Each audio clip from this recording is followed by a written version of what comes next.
नमस्कार प्रिय दर्शकों, देवेंद्र एस्ट्रो टॉक में आपका हार्दिक स्वागत है। आज हम बात कर रहे हैं गणेश चतुर्थी की।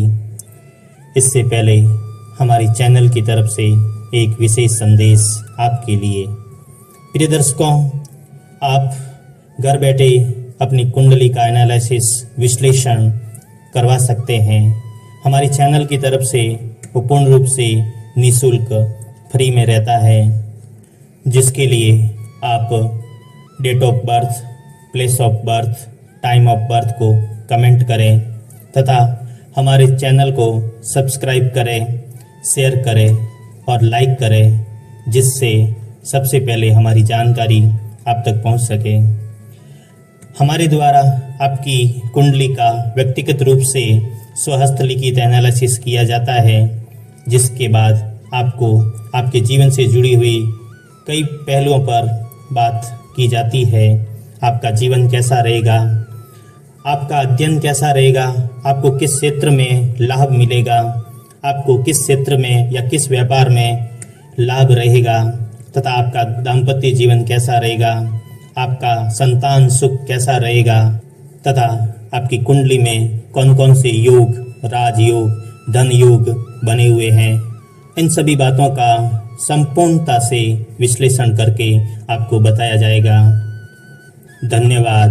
ओम गंगणपते नमः। ओम गंगणपते नमः। वक्रतुंड महाकाय सूर्यकोटि संप्रभा निर्विघ्नं कुरु मे देव सर्वकार्येषु सर्वदा। अमेयाय सहरं परशुधारकायते मूषकवाहनानायैव विश्वेशाय नमो नमः। शुक्लाम्बरधरं विष्णु शशिवर्णं चतुर्भुजं प्रसन्नवदनं ध्यायते सर्वविघ्नोपशान्तये। ओम गंगणपते नमः। भगवान गजानंद माँ भगवती आप सभी की मनोकामनाएं पूर्ण करें। नमस्कार, मैं आपका देवेंद्र एस्ट्रो टॉक में स्वागत करता हूं। आज बात कर रहे हैं गणेश चतुर्थी महापर्व की। इस वर्ष का गणपति महोत्सव 7 सितंबर शनिवार 2024 को प्रारंभ हो रहा है, जो 17 सितंबर 2024 अनंत चतुर्दशी तक रहेगा। इस दरमियान भक्त भगवान गणपति की मूर्ति की स्थापना अपने घरों में, अपने व्यापारिक स्थानों तथा पंडालों में करते हैं। गणेश चतुर्थी को संकट चतुर्थी भी कहा जाता है और पौराणिक मान्यता है कि इस दिन चंद्रमा का दर्शन वर्जित माना जाता है। इस वर्ष की गणेश चतुर्थी 7 सितंबर 2024 को शाम 5:40 तक रहेगी तथा नक्षत्र चित्रा दोपहर 12:40 तक, तत्पश्चात स्वाति नक्षत्र प्रारंभ होगा। इस वर्ष का गणेश चतुर्थी का विग्रह स्थापना के समय चित्रा नक्षत्र रहेगा। इस कारण इस पूजा में लाल रंग के गुलाब के फूलों का विशेष महत्व रहेगा।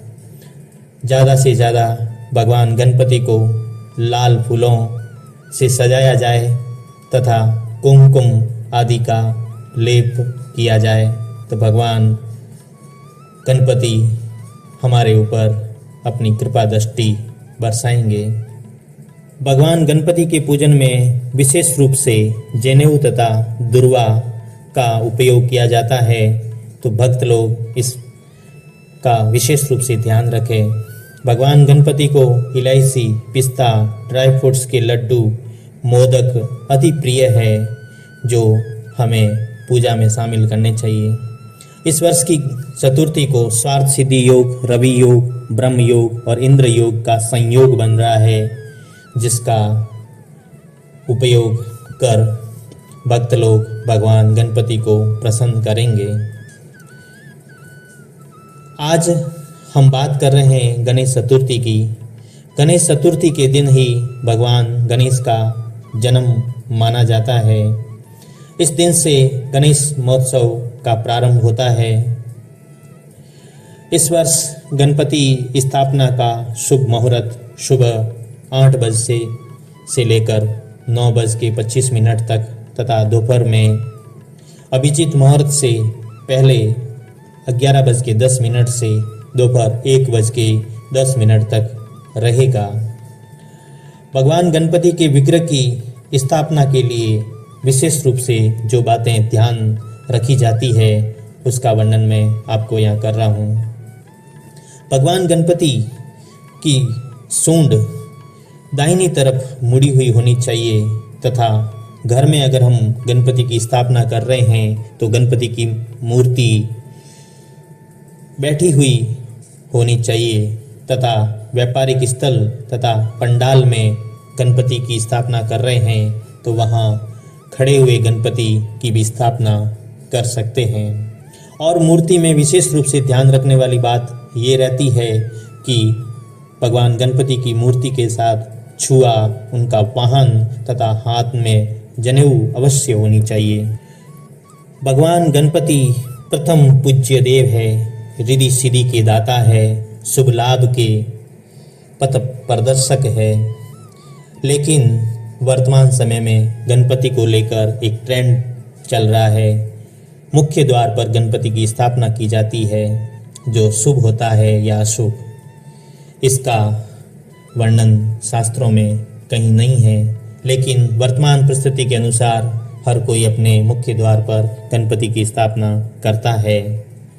तो मैं आज यहाँ आपसे बात कर रहा हूँ कि गणपति की मुख की तरफ रिद्धि सिद्धि लक्ष्मी विराजमान रहती है तथा भगवान गणपति की पीठ की तरफ दरिद्रता का वास होता है।